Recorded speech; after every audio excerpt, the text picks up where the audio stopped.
So if you were gone yesterday, there was this is the notes from yesterday. So we went over on the study guide. We went over just the general antiderivatives. And I have had the answers to this posted for a while. I think I posted the answers while I was gone last week. For most of y'all here Thursday, Friday? Y'all, yeah, you weren't, and you weren't. Yeah. But anyway, so the answers to this are posted, but we went over the indefinite integrals where you're just finding the general antiderivative. We went over all 9 of them. And as you are studying, I am not going to give you something like 12, because to do 12, and I'm very quickly recapping what we did yesterday. To do 12, you have to use a trig identity and turn tangent squared into secant squared minus 1. Then it becomes recognition. So I won't give you the problem, the antiderivative of tangent squared. Jordan. But I could very easily give you this problem right here. I could just start with secant squared minus 1, and you should be able to do that. By the way, please refresh your trig derivatives. I'm not going to spend time doing that. That's easy for you to do on your own. And similarly, I won't give you one like number 14, because in order to finish number 14, you have to use this trig identity from like algebra 2. And if you replace the sine of 2x with 2 sine x cosine x, then the cosines canceled, and then it became a recognition antiderivative. So I'm not going to give you anything that requires trig identities on the test Friday, but I will give you trig derivatives like number 15. Nothing wrong with that. That's just recognition. You should see secant x tangent x and just know that that's the derivative of secant x. So we talked about those, and then we went into actually the next topic, which is antiderivatives with something called U substitution, which is the process of doing the chain rule in reverse. It started off very uneasy for the people who were here, but I think by the time we got through our third example, we had warmed up to it a little bit. Is that a safe synopsis for yesterday, people? Yeah. Sound okay? Okay, we only got through number 3. The video that goes with this, I did link a video to go with this. It's pretty long. It's like 20 minutes, and it doesn't even finish the whole sheet. I cut it off at 20 minutes because it was getting too long. But as you're watching it, if you watch that tonight or sometimes you get caught up through number 3, then you can stop after 3. You found, what did you find? Oh, the quiz from many years ago? All right. And then if we have time today, my plan today is to answer questions on the study guide, which if it takes the whole period, that's what I'm ready for. But if we do kind of hit a lull, I may go back and continue with what we were doing yesterday, but we will see how that goes. So let's go over one in each section. Absolutely. Let's do that. So let me find my study guide. Did we get the study guide?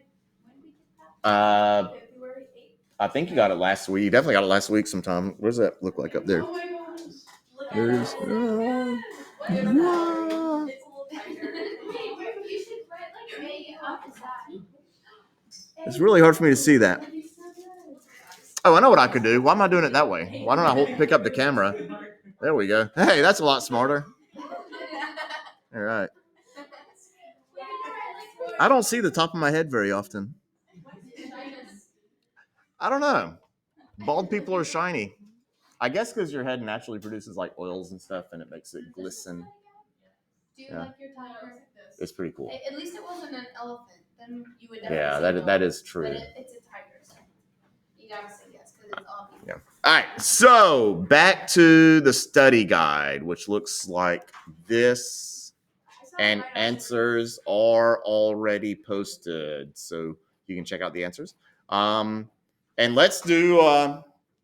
I may do all of 1 through 4 because each one is a different type question. One's a left end point, one's a right end point, and one's a trapezoid. Yeah. Or you could do like number 5 and knock out 2 of them. Yes, that is true. Actually, that's not a bad idea. Let's do the left and the midpoint. What is that? 1 and 3. Let's do 1, 3, and 5. That will get left, right, midpoint, and trapezoids. Sounds exciting. So let's start. Why not? You're ready for it, aren't you? No, I haven't done it. Okay. Yeah, those of you who were gone. So Kaylin, how'd your visit go? Have you decided to go to college? Yeah, Where did you visit? it's overrated. So yeah, those of you who missed essentially last week, I will let you, if you want to take it next week, that's fine.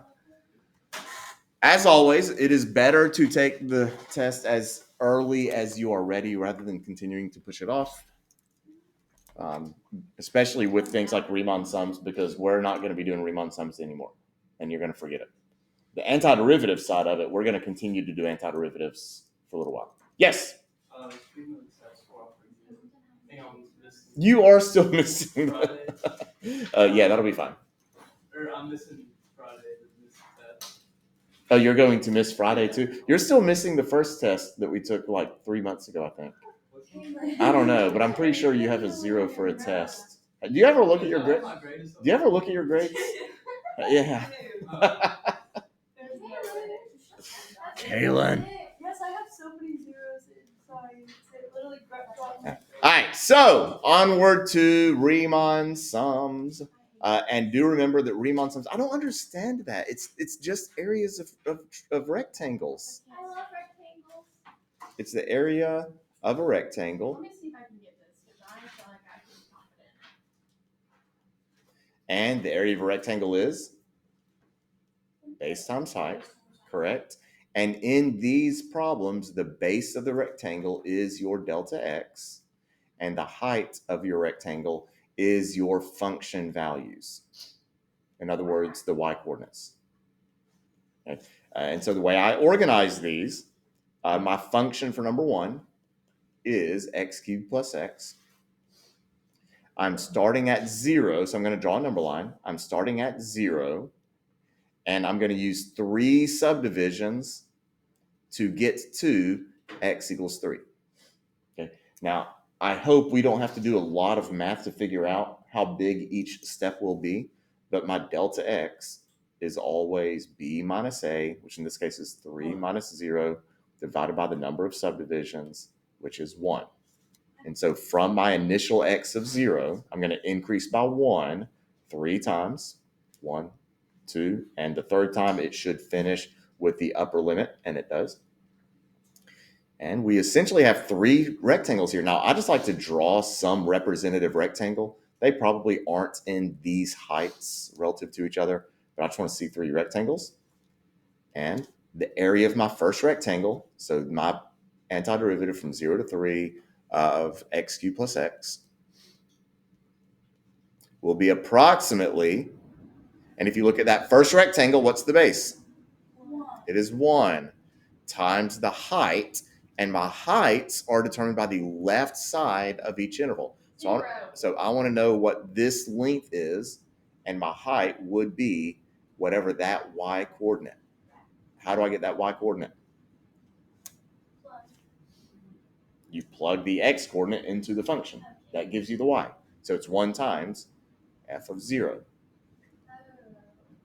And that's my first rectangle. Then I move to my next rectangle. What's the base of that one? 1. It is also 1. And I need the height of that rectangle on the left side, which would be whatever f of 1 is. And my last one, a base of 1. And the height of this rectangle is f of 2. I know. We good? If you get that on paper, and this is what I said a long time ago, if this were, I'm just pulling a number out of my butt here, if this were a 10-point question, I'd give you 9 points for that. Okay. If you write that out, you show me that you understand what a Riemann sum is and how it's organized with this function. The rest of it is correctly evaluating this. Yes, Fairfax. What if instead of f of 0, we go ahead and write what it is, we still get 9? That's okay. That's okay. Yeah. Because this is not a hard function to plug things into. You also can, if your delta x is the same throughout, you can factor out the delta x and add only the heights. Let's not be crazy. Okay, and that speeds things up just a smidgen, really not enough to really make it worth doing that, I think. Yeah. And then this will be 1 times f of 0 is 0, f of 1 is 1 cubed plus 1, that's 2. f of 2. 2 cubed is 8, plus 2 is 10, and you get a final answer of 12. How does that make you feel? Good? Bad? All righty.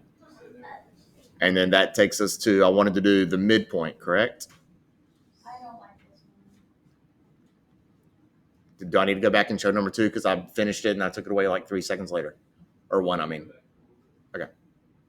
So here's 1. And we go ahead and look at 3.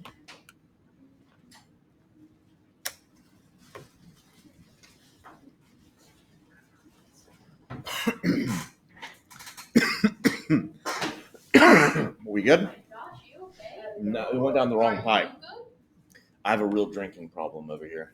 Oh, Have y'all ever seen the movie Airplane? No. It's a classic, like it's a 70s slapstick humor. It makes fun of another movie, but it's a satire movie. And one of the characters talks about how when he broke up with his fiance, that was the start of his drinking problem. And his drinking problem was that he forgot how to drink, and he always pours his water on himself, like he like misses his mouth, and it's like a literal drinking problem, not a alcohol problem. Anyway, so that's the joke. So not a drinking problem over here. It's a good movie. So it's older than I am. That's a really old movie. All right. So onward we go. Estimate this guy using midpoints and again 3 subdivisions. So my function would be x squared minus 1. I like to organize things on my number line. I'm starting at 1, and I have 3 subdivisions to end at 7. So my initial value is 1, my ending value is 7, and my number of subdivisions, which is typically referred to as n, is 3. So I can use all of that to figure out that my delta x, which is b minus a, 7 minus 1 over 3, is 2. And again, that's really a lot of work. I hope you know that if you have a distance of 6 units and you're dividing it by 3, it's going to be a step of 2. But there's the formula if you need it. And so from 1, I'm going to increase 2. What's 1 plus 2? 3. That's my first subdivision. 3 plus 2 is 5. And I have to do this one more time. 5 plus 2 is 7. And if you do it correctly, you will finish with the upper limit of integration. Yeah. Now my rectangles, which you don't have to draw. It's just a nice little visual. Always stagger their height so it's easy to see one from the next. And this time, as I do my approximation, so the area from 1 to 7, that's not a 7, 1 to 7 of x squared minus 1 dx is going to be approximately my first rectangle. What's the base of it? 2. And then the height is going to be f of what? 2. F of 2, because we need the middle of each interval. So my height is right here, which would be the y-coordinate at 2. Then my next rectangle, from 3 to 5, that's a base of 2. The height is going to be determined by the y-coordinate at 4, because that's in the middle. Right? And I'm going to do the same thing over here. The y-coordinate at 6 is going to give me the height of that last triangle. So 2f of 2, 2f of 4, and 2f of 6. That is going to give you all but 1 point, because that does demonstrate understanding of Riemann sums, which is what I'm trying to figure out if you know. The rest of it is arithmetic. F of 2 is 2 squared minus 1 is 3 today. 4 squared minus 1 is 15. 36 minus 1. And 35. And so that's 70, 106. 70, 100. That's right.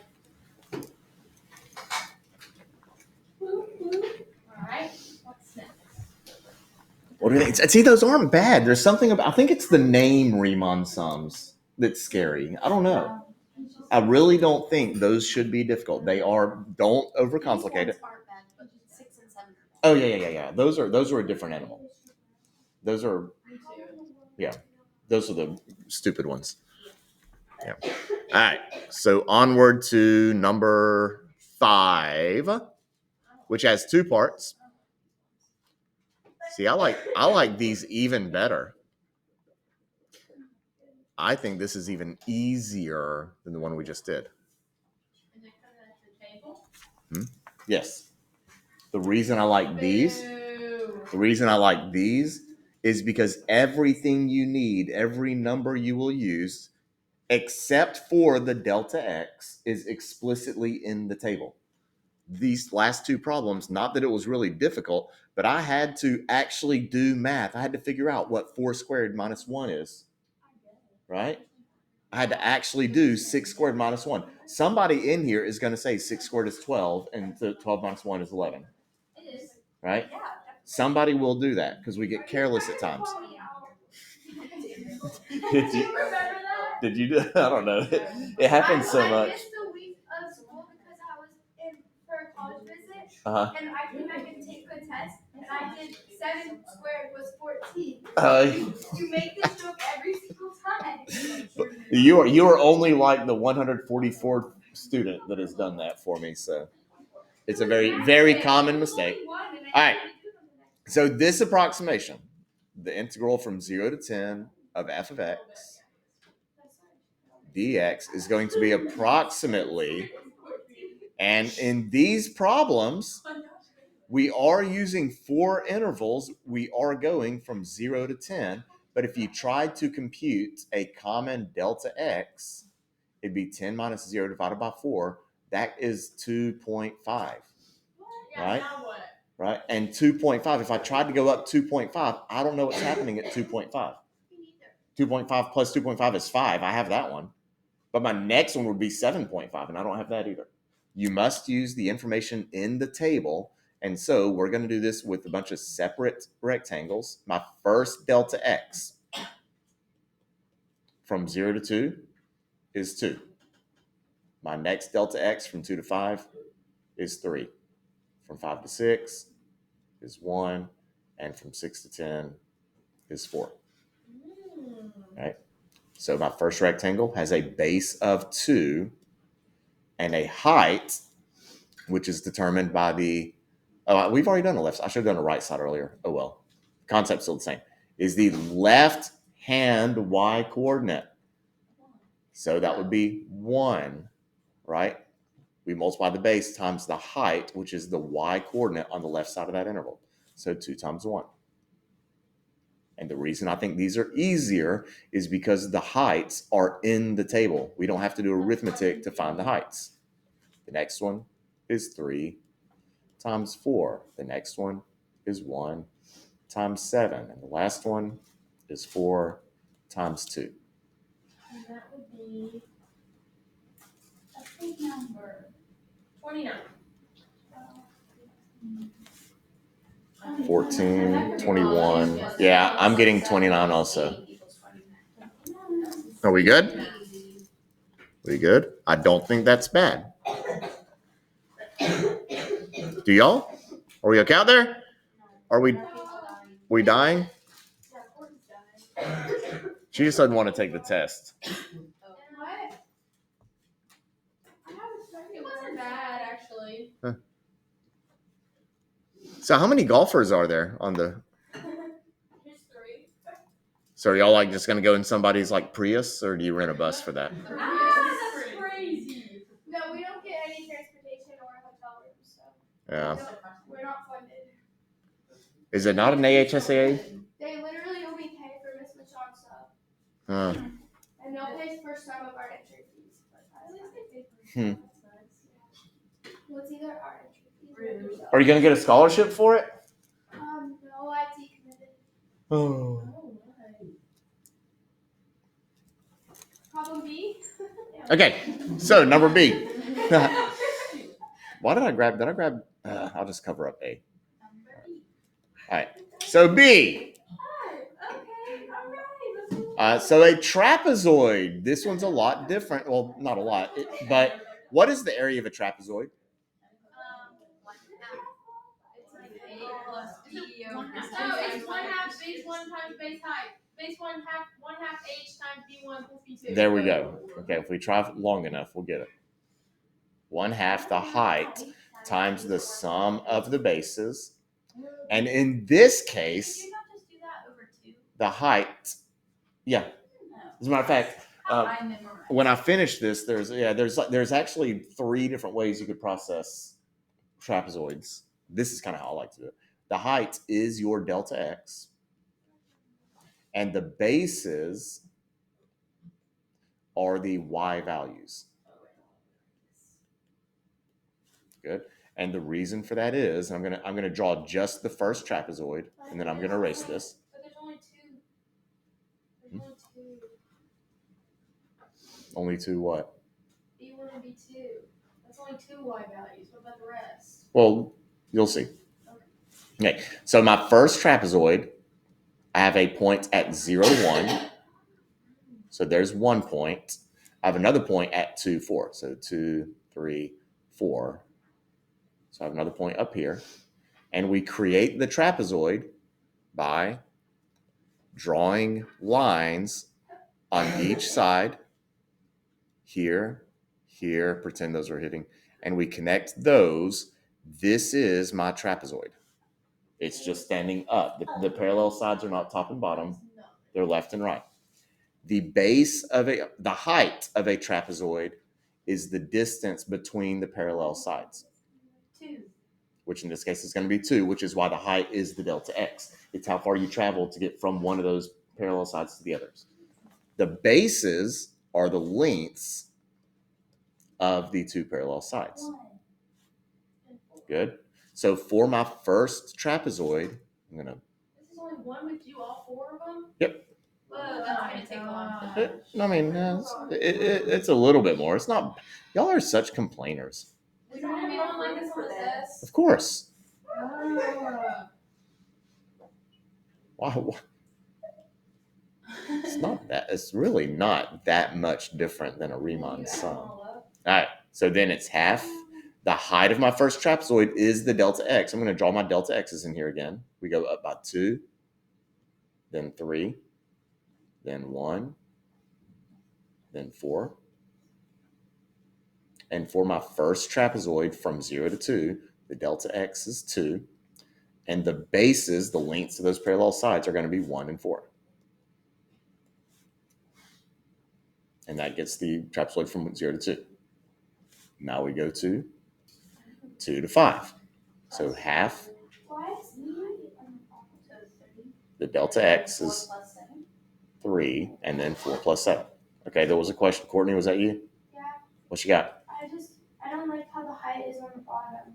My brain doesn't like. Oh, yeah, I know. Because the height... It's like division it sideways. Yeah, the height of a trapezoid is defined as the distance between the parallel sides. So that's one of the unfortunate things people remember when they first start learning what shapes are. They think base means bottom and height means the distance from bottom to top. But in geometry, they're defined differently. So Because I did not teach me. So for trapezoid, the bases are the parallel sides. The bases are the lengths of the parallel sides, yes. Next one, from 5 to 6, half of 1 times 7 plus 2. And then the last one, half of 4 times 2 plus 8. And I am getting as a total 46. I guess. What is this? This is 46. 5, 11 times 33. That's 16.5 plus 4.5. Okay, that's nice. Those combined. Plus 2 times 10 is 20. Okay, so that's 21, 41, 46. Is that what you said? Yeah, that's what I got. Bonnie, Yes. sorry for the interruption. Could I have Wade Hewitt? So, yes, you can. Sorry, don't we always wear this? I thought it was gonna be me. It's That's probably. Are you already getting your teeth out? No, it's She'll be back with gauze and puffy cheeks. Yeah. The school nurse. And make sure you eat your favorite meal tonight, because you won't have it again. Ever. For the rest of your life. Make sure you have some Zaxby's while you're at it. Hydrate. Don't forget ice cream. Good luck. Go to Tony's and get a cheeseburger. She's coming back. All right. Are we good on this one? Yes. They're not bad. It just took a minute. Yeah. Because I kind of understand. I just need to. I'm gonna need all the time I need to get pop for number on 6. Okay. What's number 6? Can we move on? Yeah, okay, so we went over number 6. Okay, we did do number 6 Monday. Yeah. That was the only thing we did Monday because like there were like 4 people here. We did number 6. I'm going to decide, right, because we ended up doing contexto the rest of the period, There right? was literally like 2 of us. Which, by the way, I got today's in 30s. So I got like 17. I was Did you? so Wow. proud. Don't tell me. Mr. Carmine, Yes. The person who painted that great painting, they didn't sign it. Yeah, that was. Me. I forgot who that was now. Who painted the painting? The Mirror Lake. The one The that costume looks is like. really pretty. Mhm. The one that looks like a mouse. It's really pretty. Yeah. It's great. All right. Anyway, so what I'm gonna say, I'm going to skip number 7 for now. If we have time at the end of class, I want to come back to it. I don't want to spend 10 minutes on that one problem if it means we don't get to like 6 problems later.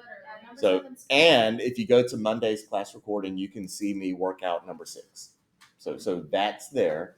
And if we have time to come back and do 7, we will. 7 is going to be more difficult than 6 because it doesn't start at 0. Problems like this that start it's a non-zero lower limit tend to be more difficult. Put more of a 6 on the test. Yes. So don't focus too much on 7. I make sure you're more comfortable with 6. 7's not a bad one to look at because if you feel good about 7, you should feel even better about what you're going to see on the test. But I will. I'm not going to try to beat you up with that problem, unless you're Zoe. She's going to get her own personal test. Oh, Zoe. Yeah. Actually, No, the All fact that she won't be here is good because No, you should then make sure she reads you would it. print that one. And she Um, takes it, you know, and Okay. she gets it. I did yesterday. I went over all of 8 through 16. I think what I may do is I may skip those also because this first step or the things that we do in numbers 8 through 16 is the very first step of 17, 18, and 19. And so I think because the general antiderivative is part of section D, let's jump to section D. And then if we have questions about the other 9, I can answer those as needed. Also yesterday, I also said that I will not give you one like 16. So actually in those 9, only the 6, 8, 9, 10, 11, 13, and 15, those are really the ones that are more like what you're going to see. All right, so what should we do? 17, 18, or 19? We have 16 minutes left. Let's do it 19. Okay, let's do 19 and let's do 18 also. Yeah, I would like to say. Okay, first, this is a big sentence that I could have written with nothing but math symbols and use no words at all. The area under this on an interval is the definite integral from -1 to 1 of the cube root of x minus 2 dx. So that sentence and that math symbolization there is literally the same question. Yeah. Good. What you wrote is uglier than this. Wait, we're doing 18. I was like, what is You think happening? so? Number 8. I was really. It's scary. Oh. But in solving That makes more 18, that's sense. really going to be your But first it step. makes Is more to, sense than this one. Okay. so what now? Change it. Okay. What do you mean? Interval. Change it to x to the 1/3. Okay, that's a good idea. That's this one. X to the 1/3 Yep. And then, minus 2. Um, And then? then you complete it. Then you do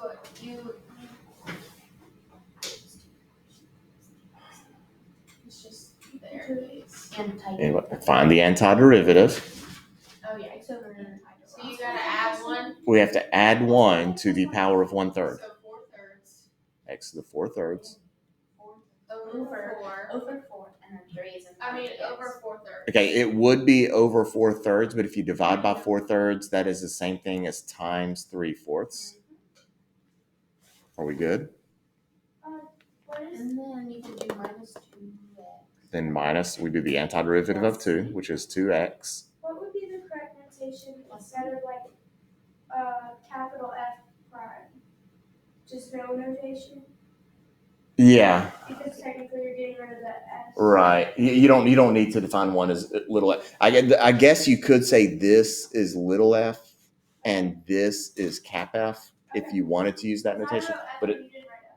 right, so but it's totally not necessary. Alright, and then Oh shoot, what just happened?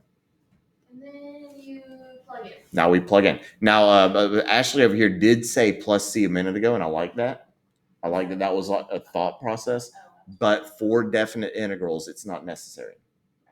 In section C, just above this, you need plus C after every one of them because we're not evaluating those antiderivatives. Wait. What is a definite integral? That's when you have like numbers on top and bottom to plug in. Okay. Without the -1 and 1, it's a general antiderivative where you would put the plus C. This time, however, we are going to evaluate this from x equals -1 to x equals 1. So you do, and then this is when you do the 1 first. We do the 1 first. 1 is really nice. That'll be 3/4 minus 2. And that's when x is equal to 1. And then you do that plus. Minus. Minus. And then we plug in -1. Well, -2 times -1 is +2. That one's not too bad. And then, What about this guy? I don't know. What is -1 to the 4? That's really the question. What is -1 to the 4/3? Well, -1 to the 3/3 would be. Let's plug it in my calculator. Okay, that's an option, right? And what you need to remember is the top number is an exponent, the bottom number is the root. So that's the same thing as the cube root of -1 to the 4th power. What's the cube root of -1? Well, the cube root of -1 is -1, right? And then to the 4th But if you raise that to an 1. even exponent, it's going to become +1, which ends up being 3/4. Right. And all of that is when x equals -1. Are we good? And then arithmetic, and this cleans up quite nicely because when you distribute your negative here, you would have -3/4, -2, 3/4, -3/4 is 0, -2 minus 2 is -4. And yes, you can get a negative answer.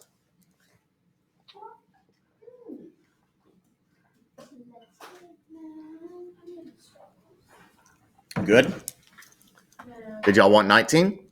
Yes. Why? 4. Impractical joke. Why do you want 19? So which one? Oh. So the area under.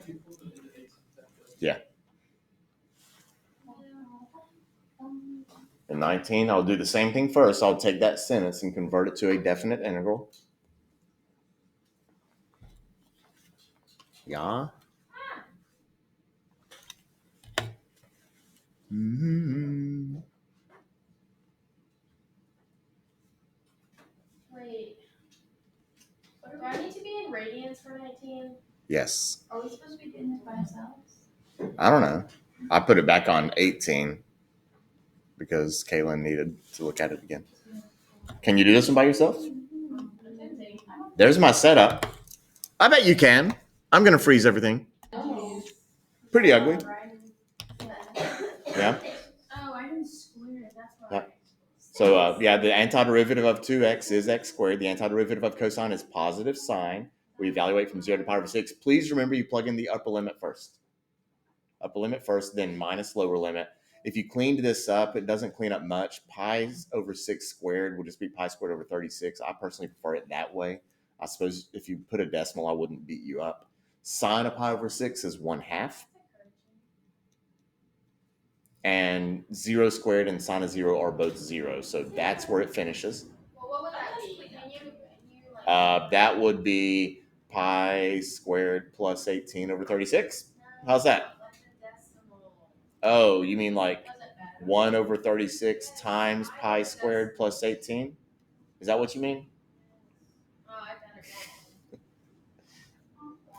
So pi squared, 3.1 squared is going to go over 9. A fourth. It's going to be less than 1. Did y'all get something less than 1? Like maybe around 0.8? I didn't get it right. How close am I? You are close. It's 0.77. Man, I'm good. You're so smart. You should be a math. I should. 0.03 off. I should. Sometimes I think I'm close and I'm off of like 10. That time I was pretty good. That was 5% error. Onward we go. Okay. And the rest of these are all kind of in the same category. Let's do the top three. Is that okay? 20, 21, 22? What numbers? 20, 21, and 22. These are all of about equal difficulty.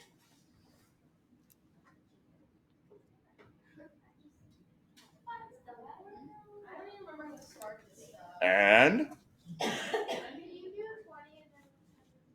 okay, do you remember how to do it? Remember, we're finding the derivative. So we have this antiderivative, and I simply want you to find f prime of x. If you have, Yep. and these are the very quick ones. Once you see the first one, you're going to be like, oh, yeah, I really liked these things. I love Okay, these. it's ones. constant to variable. You want to make sure you're going from constant to variable. The upper limit needs to be the x. And to find the derivative, you simply take that upper limit and you put it in the place of the t. And so instead of 2t minus 7, it's 2x minus 7. Good? And that's it. You're done. We hit a problem in number 21. Okay, what about 21? What's the problem? There's a constant. Yeah, it's upside down, isn't it? We need to flip that, don't we? It'd be so much better if that were 5 to x instead of x to 5. I agree. Let's flip it. So we flip it, which we can do as long as it makes the antiderivative negative. Wait, you didn't flip it. Yeah, I did. It was x on bottom, 5 on top, and I wrote it as 5 on bottom, x on top. But when you flip those limits of integration, it changes the sign of the answer in the end, so we put a negative in front. Now f prime is going to be negative, and then we follow that same little procedure. X goes in the place of t. Are we done? I think so. Yes. All righty, on to 22. Wait. Actually, I don't know. This one is a little bit different again. That's why I like this top row. It kind of has a small change from piece to piece. It's already number to variable. The upper limit is the variable. That's what I like. So is it the square root of x to the fourth to the third minus x to the fourth? Or do you get rid of 2? What 2? And then what is Where do you see a 2? And then is it x to the 12th or is it x to the 7th? That would be x to the 12th if you choose to change it. A power to a power you multiply. Do you have to change it? No. I'm lazy. No. But we're not done. Oh, no. Man, I was really confident. There's one last step, and this is a step that I warned you about a couple weeks ago when we did this that people tend to Plus forget. 4x to the third Not plus, minus. times. It's essentially, it's a chain rule situation. We plug in the x to the fourth, but then we multiply by the derivative of what replaced the t's. And it doesn't matter how many times I plug it in. I plugged in x to the fourth twice, but we still just multiply the entire thing by the derivative of what replaced the t's. That's the step people forget. And because people tend to forget that, I say you do it every single time. So on number 20, I plugged in x for t. After that, I'm going to multiply by the derivative of what replaced the t, a 1. Right? Same thing here. I plugged in an x for the t. Let's multiply by that thing's derivative. If you do it every time, then you're not going to forget it when it's necessary. Good? Bad ugly? We have like 2 minutes. We did a pretty good job. I did not think we would get back to number 7. And we still have to do either 26 But we do have some time tomorrow, so I can do maybe number 7 in class tomorrow. Who else is going to be here tomorrow? Oh, no, I said this earlier. Most of you will be, right? I'm here. Okay. I'm here. And then we'll look at numbers like 26 and 27 also. And then it'll be time for the test. Woohoo!